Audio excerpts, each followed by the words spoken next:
Thank you for choosing our Patio Heat channel. I'm Steve. We provide tips and information to extend the enjoyment of your patio project.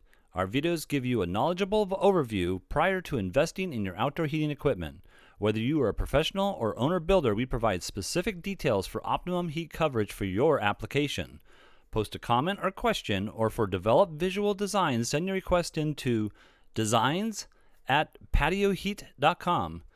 We're here to work with you. For over 30 years, patio heating is the bedrock of our business, expressing what works best. Now let's get heating. All right, let's go ahead and look at this overall dimensions of this project.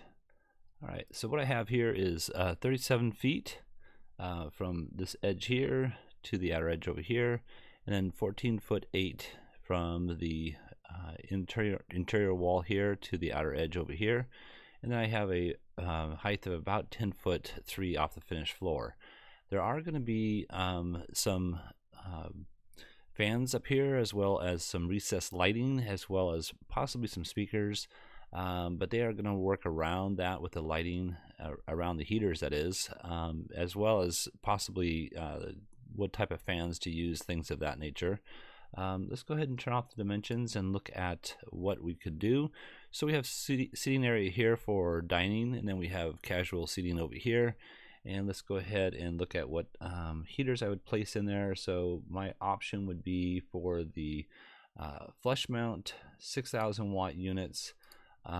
These are flush mounts with the WD 6024 dual watt unit or dual element units. Now I didn't take the units out completely here from the ceiling here, based on the fact that I have some other issues that I need to work on, and that is how these ceiling joists truly are up here. So what I have is, you can see here, I have these ceiling joists going parallel with the structure itself, and I have them at 16 inch on center. So from this outer edge over here, 16 inches on each one. And then I have placed the units where I first kind of liked where they are at, but you can see that I do need to move them. Basically, if I looked at the distances I have from each other, you can see I started at this 6 foot length here from center to center, and then I'm going to move those based on what those true distances and positions of these ceiling joists truly are. But you could also see that I have them at 10 foot center to center on the long lengths here. So each one 10 foot center to center, and that center unit is in the center of the structure itself from here to here. The other thing I want to look at is clearances on this fan blade. Now, the fan blades could be non-combustible. It could be a steel fan blade, and they would be considered non-combustible. But what we have, let's see, I'm going to put this back on here. What we have, I believe, was a 4'4" or 5 inch diameter on this fan here. I think I have another drawing that I placed over here. Let me see here for a second.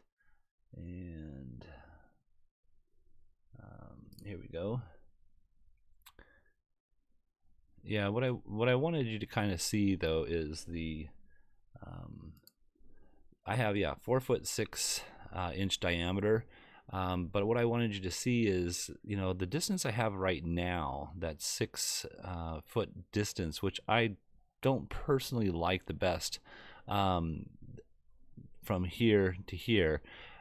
You can see that the fan blade is penetrating the clearance area. So if the fan blades are wooden or combustible in any way, then the fan blades would have to be, or the heaters would have to be moved. And I wanted to kind of see what kind of movement we can actually do. So I'm going to actually take this here and move it down just a few inches so we can get a good idea of what that might be. Let's just go with moving it down 10 inches, where you can see that we're physically now into that combustible area. So if the fan blade is roughly 4 feet and 6 inches, then we could possibly move them just a few inches. So let's go 3 inches here, and then 3 inches over here, And that's going to be true with all units. So if I move this one over here, just so we can get a good idea what that would look like,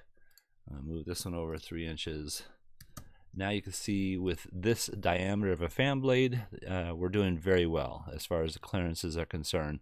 So I want to come back over here and take a look at what we would do. So here you can see that I'm in this ceiling joist area. So if I was to move this unit from here to this position over here, and this is going to be 4 3/4 of inch from where I originally had it. And if I move this here 4 3/4 of an inch, you can see I'm kind of now penetrating in this side over here. So yeah, that wouldn't work exactly. So that's why I'm kind of, hypothetically placing the units where I would think they would go best at this time. Now we can also, take this unit and just move it slightly over so that, let's go ahead and just put it back here. And you can see if I just tap this edge here and move this, that's just 3 1/4 inch. So we're now about the right distance apart from each other on all units, and we can go ahead and move those. Let's see how that works. We'll move that to right here, and then we'll take these to here, and we will move those to this edge over here. Now again, they are about the same distance apart, and we should be meeting the clearances to combustibles now with this size of a fan.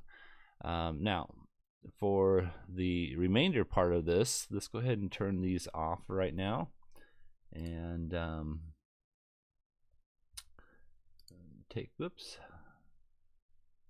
we'll put that back off.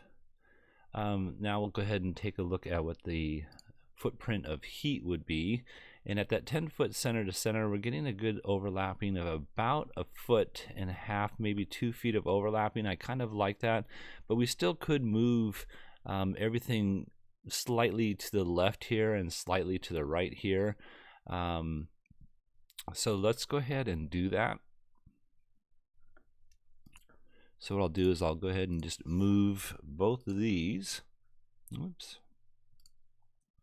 And we'll move those approximately 12 inches to see how that looks, and that does look good. And we can move these two here at 12 inches, and that looks good. And then what we could do is we could actually move these fans now. I would go approximately 6 inches now, and this one here, we can move that 6 inches. And that should still keep it centered within the heater's distance. And now you can see their footprint is getting a lot better as far as overall coverage of the entire space. Lastly, looking at the side here, we don't want to move these too much further over. If I was to move them an additional joist over, let's say, let's go ahead and just tap it from here and move these to right here.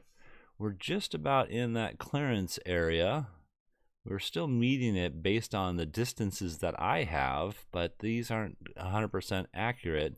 So that's the other thing that, do we want to get that too close to the wall? Another thing we didn't speak of is now we're penetrating that wall with a lot of heat, so we're kind of throwing some of that heat away. We're still safe in regards to clearances to combustibles. The other thing too is when we penetrate glass, we want to kind of be very cautious of that, but we are still in that clearance area, so we are not overheating the glass yet, but we're throwing a lot of the heat into the actual wall and glass and things of that nature, where we're not really benefiting from that heat. So that's why I'm going to keep them placed where I have them right here. And again, we have them now at 6 foot 8 inches.